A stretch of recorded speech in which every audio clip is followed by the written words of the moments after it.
All right. Well, thank you for joining me, Marcy. I appreciate it. I am going to record this class for other folks to gain the information. It's super important.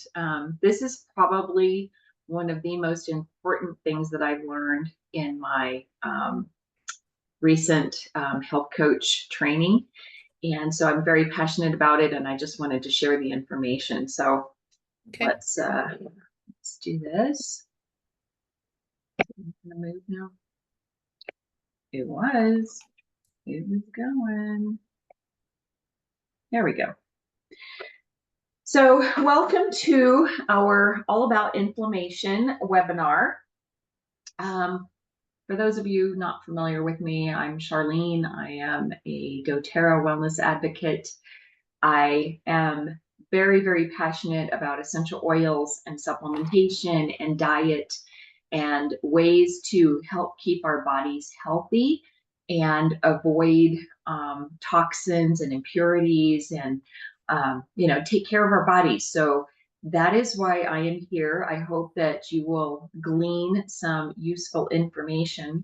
I started with doTERRA back in September of 2012. So I have been doing the doTERRA thing for 12 years. My husband and I built a very robust business in about 24 months to the rank of diamond, and I would not have it any other way. It's been the very best journey. We've met some amazing and beautiful people. And it's fantastic. It provides us a really nice side income. So we've built a little bit of a residual income. And just because I'm just fascinated by how our body works and how food impacts our body, as well as everything in our environment, everything that we interact with, that we breathe, that we touch, the things in our um, lives that we interact with absolutely impact our health. So I am going to go ahead then and move on to our next slide. So what is inflammation? This is a really, really good question. Inflammation is a biological response in our body triggered by our immune system. So when irritants or pathogens are damaging our immune system, it signals an inflammatory response. And so things like an infection, my little twinsies are sick this week. We were supposed to have a sleepover last night, but they're not feeling well. So they have a little bit of an infection. Or if you cut your finger, I am the person that I routinely cut myself when I'm cooking. So if you slice your finger, that is going to trigger an inflammatory response in your body as your cells come to that area to impact it and help it heal. Okay. So that is what inflammation is. And we need it. Our body needs inflammation. So let's talk about it. We have good inflammation and bad inflammation. So I'm going to give you some insights into this. So the good inflammation is what I was just talking about, the body's first line of defense against harm. So when it goes to self-protection, that begins the healing process. And that's called acute inflammation. So when I cut my finger in the kitchen with a knife, that is going to signal acute inflammation in my body, and my cells will rush to that area, make it red, make it bleed. Those are all good things that happen with inflammation. The bad inflammation is long-term inflammation lasting for prolonged periods of several months to years. That is called chronic inflammation, and it can be really, really harmful to our body. This is the ugly, right? The chronic inflammation can eventually cause diseases and conditions, including some cancers and rheumatoid arthritis. So let's take a look deeper into the chronic side of inflammation. What causes chronic inflammation? So here's number one. I'm going to give you 4 things that causes chronic inflammation. Number one, when the body fails to eliminate the cause of acute inflammation, such as infectious organisms, fungi, parasites, or other harmful agents that remain in the affected tissue. So this is my personal story. I worked a job. I just left it actually less than 2 months ago. And my office was a very small space, a 5 by 10 cubicle. Not even a cubicle, it was a room, but it was backed up to the laundry area in this assisted living community. And I knew that there was mold in that room. The carpet was wet every single day when the aides did laundry. Every single day it was wet. And that caused my asthma to flare so badly. When I was a child, we lived in Kentucky and we had a flood in our basement, and that triggered my initial childhood asthma. That is what brought it on. They tested my lungs. They did a biopsy of my lungs when I was 9 years old, and they found aspergillosis growing inside my lungs. So I am very, very sensitive to that environmental toxin, specifically mold. We lived in a house in San Diego with mold. We lived in a house in Texas with mold. So I have been exposed to this over and over again. So the reason that I left that job in assisted living was because of the mold in my office. And I have to tell you that the last 90 days, I am feeling better. I am looking better. And I have some ideas around why that's happening, besides the fact that I removed myself from that toxic environment. So that's one of the indicators. That's an environmental trigger to inflammation in your body. And yes, asthma is an inflammatory response, which is just crazy to me. So exposure to low levels of a particular irritant or foreign material, mold, including substances or industrial chemicals, those sorts of things can also trigger inflammation, chronic inflammation. Autoimmune disorders in which the immune system attacks normally healthy tissue is also an inflammatory response. And then biochemical inducers leading to excessive oxidative stress, mitochondrial dysfunction, and increased production of free radicals. So I have this is my notebook from my health coaching. And this is something that I wrote. This was like in the first 5 pages of my classes. Free radicals can cause oxidative stress. So I equate oxidative stress to rust on a car.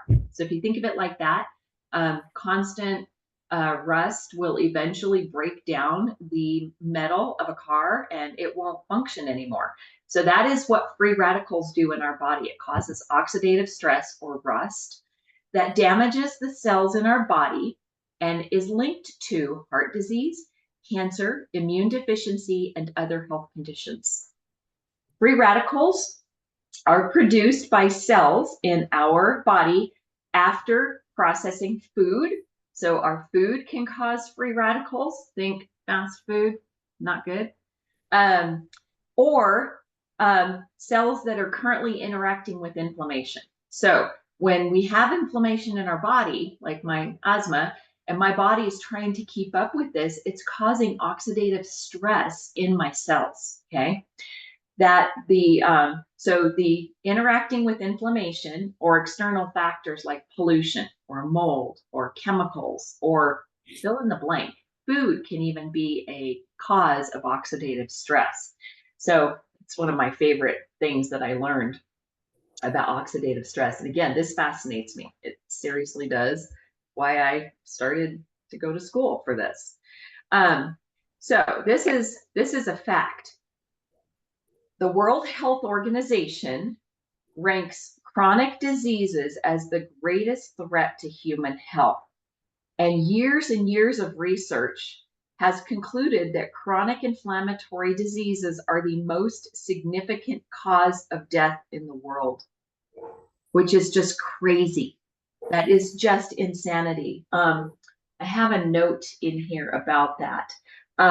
So 80 to 90% of physician visits are related to chronic inflammation and can be traced back to that in our bodies. Let me see. So chronic diseases are not the cause, but they are the effect, right? There's cause and effect. So the disease is the effect of that chronic inflammation, okay? So what are some symptoms of chronic inflammation? Years of research, and I have some links that I put into the chat. If you go to the chat, I put some links in there that you are more than welcome to copy and then paste them into your browser. But they're links to things like PubMed, the National Institutes of Health, and a couple of other places that it talks about chronic inflammation. This is one of them. What are the causes of inflammation? So this is the clevelandclinic.org, and I put that link in there as well. But it talks about possible causes for inflammation. This is very, very interesting, right?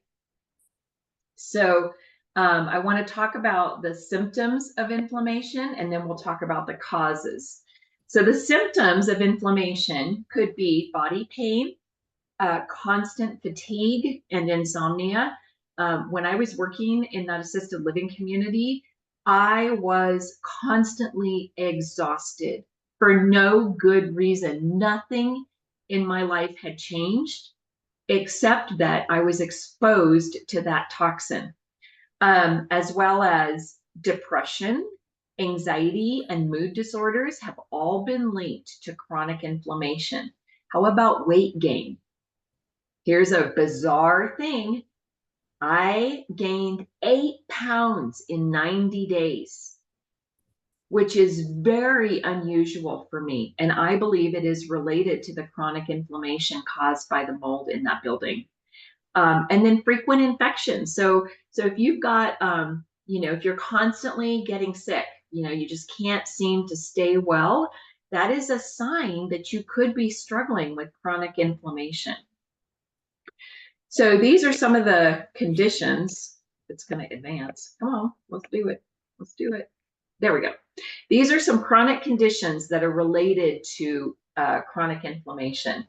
Asthma, as I've been talking about, cancers, heart disease, neurodegenerative diseases such as Alzheimer's disease.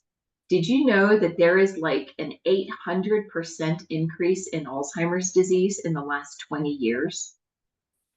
Could it be related to chronic inflammation? Obesity, periodontitis, rheumatoid arthritis, sinusitis. We get all the itises because itis equals inflammation. It's kind of crazy. Type 2 diabetes, ulcerative colitis, and Crohn's disease have all been linked to chronic inflammation. So what causes inflammation? Injuries and infections typically cause acute inflammation. Acute inflammation is the one that comes and goes, like you cut your finger, right? But environmental factors behind chronic inflammation, including aspects of your daily life and exposure to toxins, are the culprits, all right? So some common causes, this is just crazy. Low levels of physical activity. So an antidote to chronic inflammation then would be exercise, right? It's true. Chronic stress, okay, so that's also something that plays into it.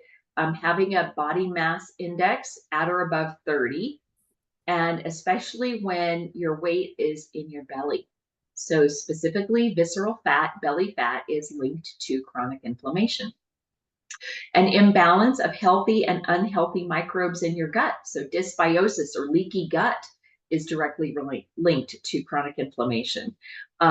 Regularly eating foods that cause inflammation. And I'm going to go a whole bunch into foods here in just a minute. A disrupted sleep pattern and circadian rhythm. exposure to toxins, including air pollution, hazardous waste, industrial chemicals, using tobacco, or regularly drinking too much alcohol. So those are some of the factors that play into chronic inflammation. So let's talk about the risk factors. We kind of just did, but there are numerous risk factors that have been identified to promote a low-level inflammatory response, including age, obesity, diet, smoking, hormonal imbalances, sleep, and stress. So can you think of anything that these factors all have in common? What is something that most of these responses have in common? Obesity, diet, smoking, low sex hormones, stress, and sleep disorders. What is something that they all have in common? Anybody want to guess? Me. You're funny. I think everybody can relate to that. The thing that they all have in common is that they are lifestyle factors. The only one that's not a lifestyle factor is age. That's the only thing that we really can't control, but you can kind of influence age-related factors with this. So the good news is that they're controllable through lifestyle changes. So I'm going to spend the remainder of our time together discussing ways to prevent chronic inflammation. So it's time to quit smoking.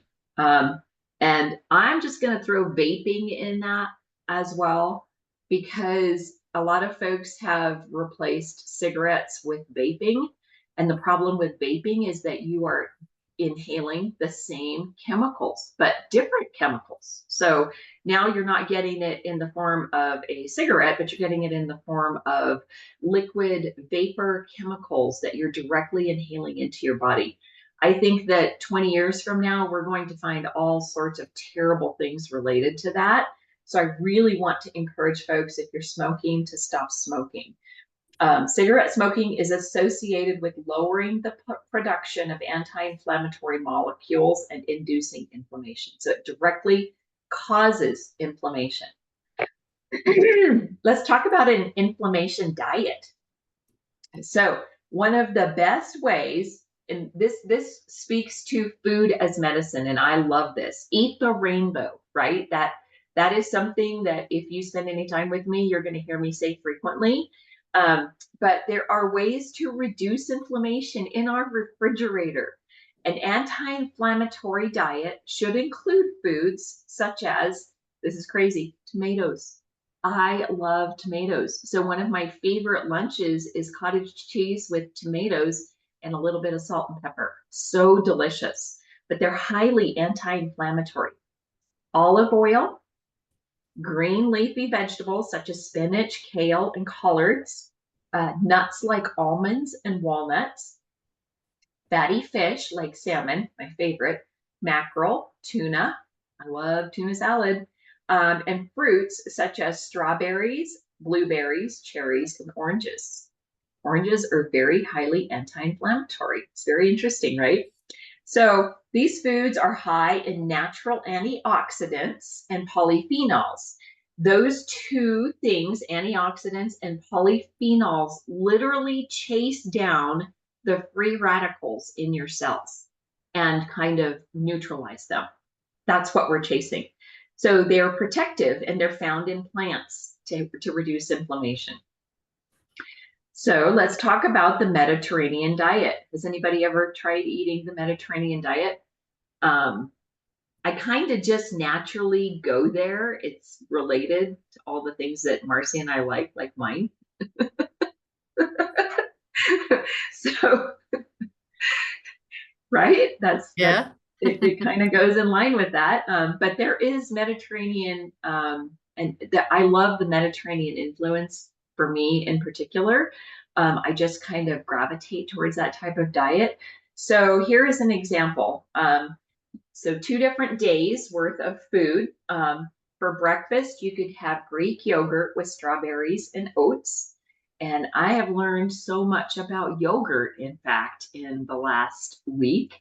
that there are some really, really bad yogurts out there. So a couple of tips for that is make sure that your yogurt has actual live cultures in it, and make sure that it doesn't have any added sugars. My favorite, excuse me, I found out that my favorite yogurt is a no-no. So here I was eating, thinking I was doing a good job, right? Eating yogurt every day, and turns out it was the wrong one. So just make sure that it doesn't have any added sugars, and then add what you want to it, like strawberries or fresh fruit and oats. But you also want to make sure that you're not eating Quaker oats. You want to know why? Quaker is bad. They use Roundup. Anything with Quaker, they use Roundup on their crops. So Quaker oats have been tested and found to have low levels of glyphosate, which is something that would directly cause inflammation in your body. So there are types of oats, like you can get a brand at Natural Grocers. Just get a sprouted oats, steel cut. I can't think of what the name of it is. I will get that to you guys because I found it and I was like, oh my gosh, because I eat oatmeal almost every day for breakfast. All right, so breakfast, Greek yogurt with strawberries and oats. Lunch, a whole grain sandwich with some veggies like carrot sticks, celery sticks, bell pepper sticks. And then dinner, a tuna salad dressed in olive oil and a piece of fruit for dessert. That would be an example of Mediterranean diet for day number 1. Day number 2, you would do your oatmeal, and this time maybe add some raisins. Lunch could be the leftover tuna salad from the night before. And then dinner, a salad with tomatoes, olives, and feta cheese. So just delicious. But look up the Mediterranean diet. There is a lot of benefit to it. There is a reason that one of the blue zones in the world is in Italy. They know something. They've got something going on there. So research it. It's a really good way to have diet. So let's talk about some inflammation causing foods. This is the hardest part for me, is avoiding the things that we should be avoiding to not have extra inflammation in the body. So when it comes to reducing inflammation, it's not only about the foods you eat, but also about the foods you don't eat.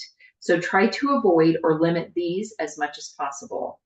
Refined carbohydrates, such as white bread and pastries. Bad, bad, bad. And this is the worst time of year for all that stuff, right? It's just, we're bombarded with it.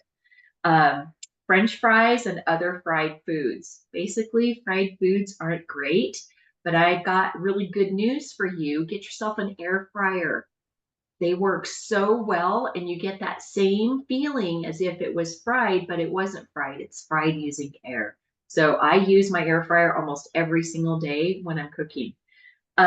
Soda and other sugar sweetened beverages, bad. Juices with all that added sugar are not good. You're better off to just eat the fruit. So no sodas, don't even drink the diet sodas, you guys, because they are sweetened with chemicals. And that's just as bad for you as drinking the sugar related sodas.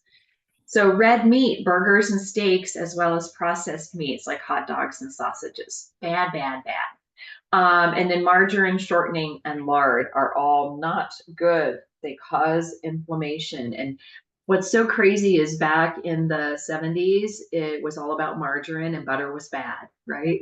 Well, butter is actually really good. It comes from nature, right? This butter is a good thing. Moderation, of course, but butter is good. Margarine is bad. Country crock, no good. It's a crock, for real. There was a reason they named it that. All right, so let's talk about a low glycemic diet. Has anybody ever thought about a glycemic diet? Can't speak. This is another diet that can be used to keep inflammation in check. The low glycemic diet basically it's based on the concept of the glycemic index. So it's called a low GI diet. The GI index is a measure that ranks foods according to their effect on your blood sugar levels. And I'm just going to tell you that as we age, Our bodies have a more difficult time responding to glucose. It just is a fact. We really struggle with glucose. So that is something called insulin resistance. That's a whole nother day of conversation that we can have. But as we age, it's insulin resistance because our hormone levels begin to drop. So our insulin resistance gets a little bit worse, and we struggle with that. So there are 3 glycemic index ratings: low of 55 or less, medium 56 to 69, and high of 70 or more. So studies have shown that a low GI diet may result in weight loss, reducing blood sugar levels, and lowering the risks of heart disease and type 2 diabetes, because that glycemic index is directly related to heart disease and type 2 diabetes. So it's really important that we start paying attention to these things. So let's talk about what to eat. When following the low glycemic diet, low GI diet, incorporate these foods that are low GI foods. So I'm not telling you not to eat bread, but I'm telling you to eat whole grain, multigrain, rye, and sourdough varieties. Okay, this is good news because I like bread. Char loves bread. So just know which ones to eat, and pay attention, because one of my favorite breads at the grocery store turns out is full of high fructose corn syrup, which triggers that glycemic index. It makes your blood sugar levels spike. So be sure that what you're getting, or if you're ambitious like Marcy, she makes her own bread. You know what's going in it when you produce it, right? Breakfast cereals, instead of the boxed kind, or the Quaker boxed cereals, use the steel cut oats. Oh, Russ wants to get in. I didn't see you. Okay, steel cut oats. Muesli. Have you ever heard of muesli? Or an all brand granola. So you can make your own granola. There are tons of recipes out there. Make your own, and then use a little bit of cinnamon essential oil to flavor it, right? So good. And then you could put that on your yogurt as well. So fruit, these are the fruits that have a low glycemic index, right? You're not going to get a sugar spike from them. Apples, strawberries, apricots, peaches, plums, pears, and kiwi. Those are all low glycemic index fruits. Okay, so we have to be careful, because I love grapes. They're the yummiest, but they're also little sugar bombs. So we have to be really cautious with what we're taking in.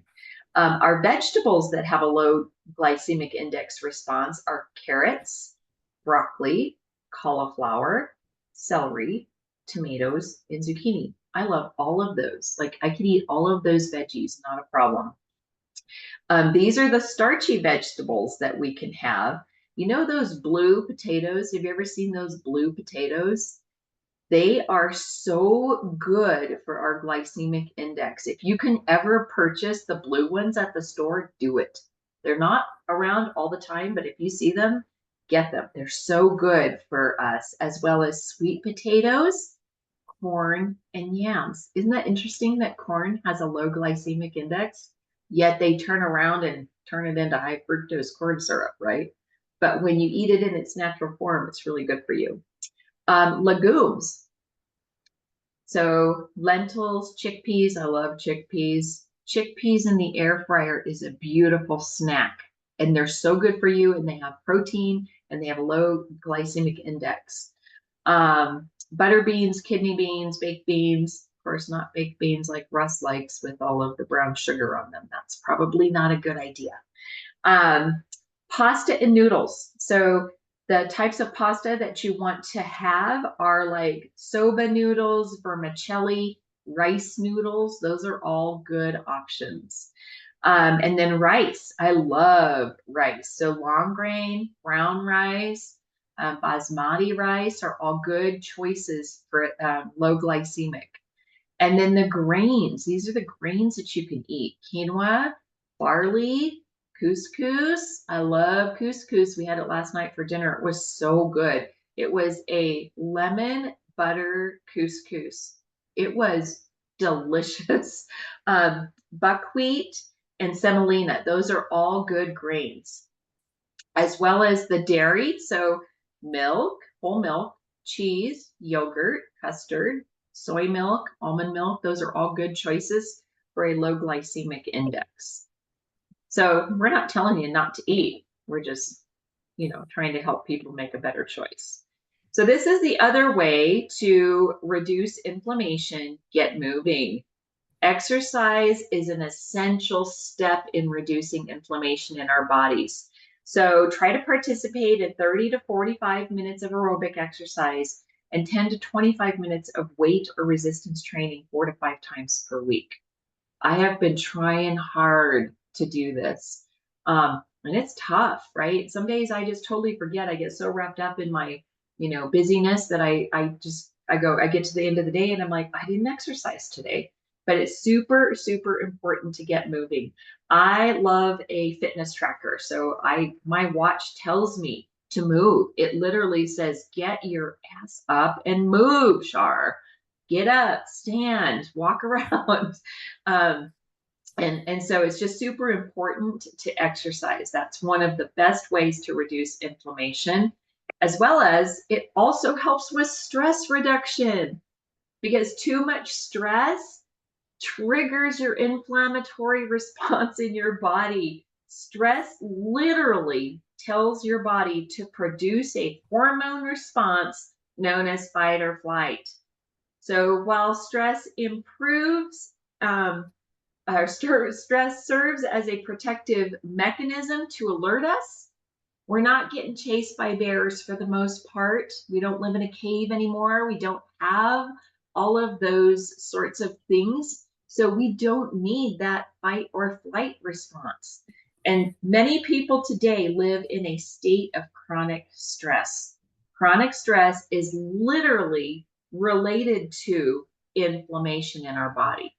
So that is probably the besides diet, the most impactful thing that we can do as humans is reduce our stress or reduce how we're dealing with it. The fact with stress, did you know that breath work, literally changing how you breathe, can improve your stress response and shut it down? And I love it. I use it a lot. I use a lot of breath work. One of my favorite breathing practices to do is to, I call it, it's 4-7-8. So you take a deep breath and just blow it all out. And then your next breath, you're going to inhale for 4 counts. 1, 2, 3, 4. Hold it for 7 counts. So, in your brain, you're counting to 7, and then you're going to blow it out for 8 counts, because we don't want all that yucky air in our lungs. We want to get it out. And literally, the exercise of blowing out for 8 counts reduces your stress. It's crazy. So try that. If you're sitting in traffic and you're getting all stressed out, breathe. Just breathe. If your football team isn't winning, go breathe. It's okay, right? We need to breathe. We don't want to have that chronic stress reaction. We used to say, when I was a little kid, my mom used to tell me, count to 10, Charlene, count to 10, right? Well, that's a good recommendation, but count while you're breathing. Breathe and count, and then you're going to lower your stress. You can feel it in your heart, but there's lots of research around this, but you can literally feel your heartbeat slow down when you use deep breathing practices. So I really recommend that. So here are some ways to manage stress. I talked about breathing already. It's my favorite stress reaction response. But yoga is a really good way to reduce stress. I don't practice yoga. I prefer Pilates, because you get all of the same stretching type of exercises, but you're also getting some strength training with Pilates. I do mat Pilates, and there are tons of Pilates exercise classes that you can watch online for free. Just YouTube it. There's tons. Meditation, prayer. Prayerful meditation is a really good way to reduce your stress. Just give it away. Give it away to God. Just let Him take it. You don't have to carry all those burdens. We weren't meant to do that. Guided imagery is another way to reduce stress. We call that, the fancy word for that is somatization. So it's a somatic visual imagery. There is an app called Hallow, Hallow, and they have a lot of really lovely visual meditations on there. Gratitude journaling. I journal every single night before I go to bed. A lot of people like to do it in the morning. I prefer it at night because it literally is part of my sleep routine that puts my brain into a place of gratitude so that my brain can go to sleep and be in its happy place. And then it says practice deep breathing. We already talked about that. And walking, walk it off. Walk it off. You have stress happen, you just go take a walk, go out into nature. This is something I learned recently. The earth vibrates at a frequency of 7.83 hertz. Okay. The alpha waves in our brain has 5 different wave patterns, but the alpha waves in our brain, which help us relax, also vibrate at 7.83 hertz. Do you think that that is a coincidence? It's not. It's very intentional. And so when you go, this is why when you go outside into nature and you take a walk and you breathe and just look at the blue sky, appreciate the trees and the grass and nature and all of the things out there, you will be in perfect harmony. And it's a great stress reducer. So just take a walk. And that's why. So sleep. Let's talk about sleep again. I gratitude journal before I go to sleep because I need to just put myself into the happiest place right before I go to bed. So I was taking Nilla out one morning because I get up at 5:30. It's still dark. So I was taking her out and I saw a shooting star while we were outside. That went into my gratitude journaling at the end of the day. If I see a beautiful sunrise or a sunset, or if I see a bird, Russ and I took a walk with Nilla the other day and we saw this amazing, beautiful crane perched up in a limb on a tree, a super high tree, like 30 feet. I've never seen a crane in a tree before. So that went into my gratitude journaling. If we have an amazing meal, if we spend time with the twins, you just put your gratitude down into a journal and it will just help you sleep better. But getting restful sleep every night is essential in combating inflammation. And this is why when we sleep, our body goes through key healing and restoration processes. It's very important to get REM sleep because when you REM sleep and you dream, that is when your body is doing the file folders. That's the only thing I can equate it to, but it's like file folders in my brain. It's taking all the information, all the stuff from the day, and it's putting it into the proper file folders in my brain so that I can wake up the next day and be done with yesterday, right? And then deep sleep is the restorative process that your body needs for healing. So your deep sleep is when you've exercised and you're sore, your body goes into deep, deep, deep healing. Rest and digest, because that digestion happens when you're sleeping. It's also why you probably shouldn't eat anything after like 6 o'clock at night, because it's too hard on your body to be digesting food when you're supposed to be sleeping. So it's rest and digest. It's super important. But your average healthy adult needs between 7 to 9 hours of sleep a night. Are you getting enough? I used to be the person that I swore I could survive on 4 to 6 hours. Turns out not so true. I have figured out in my older years that I cannot function well on that. It makes me hungry. Did you know that? Lack of sleep will increase your appetite. It actually literally makes you more hungry. So now you're eating more, stress eating, sleep eating, right? You're eating because you're tired. So the thing is, if you're waking up feeling tired or sluggish during the day, you probably need more good sleep. And one of the things that's really, really important for sleep is to create a bedtime routine. And one of the things that's not listed here, that's part of my bedtime routine, is my gratitude journaling. It's very important that I do it before I go to sleep.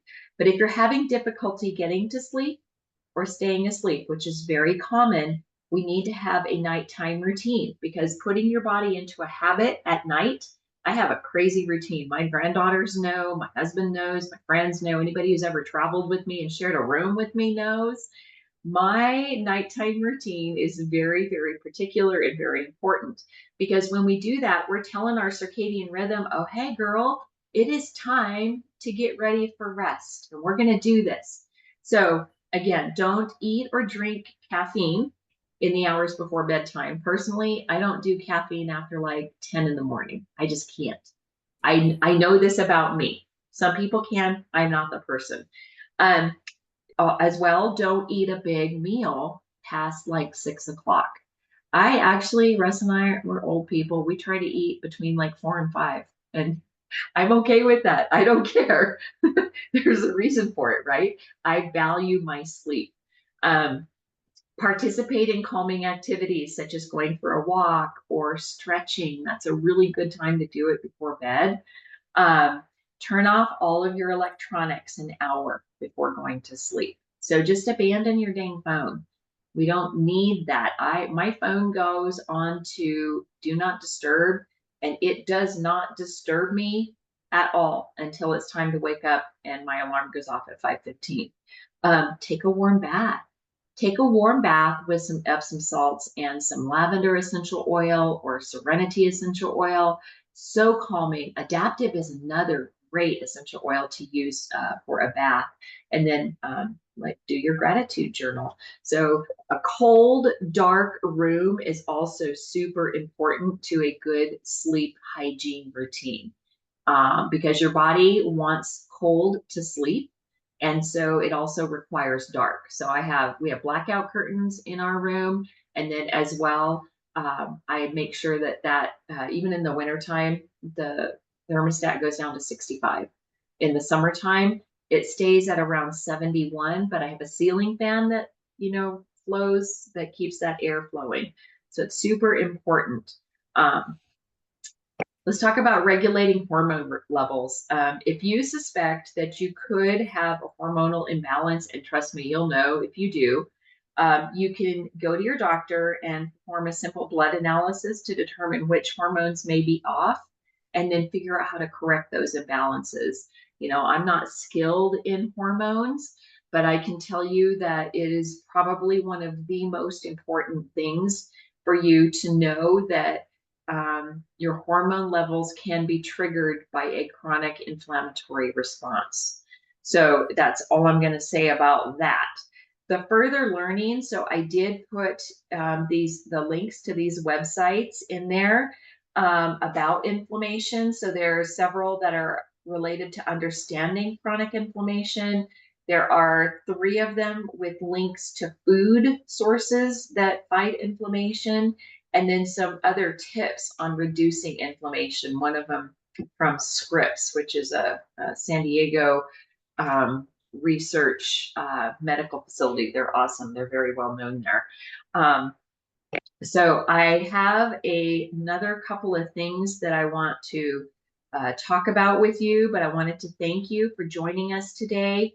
Chronic inflammation is more prevalent and is more linked to diseases as we move on. They're really seriously studying this and finding that inflammation is the direct result of a lot of the diseases that we have. But if you have any questions, or if you have if you'd like any more information, I'm happy to, get with you in private and kind of talk about that. I'm going to, I do have a couple of other things, but I'm going to stop the recording. And then we'll do kind of a more deep dive on a couple of things.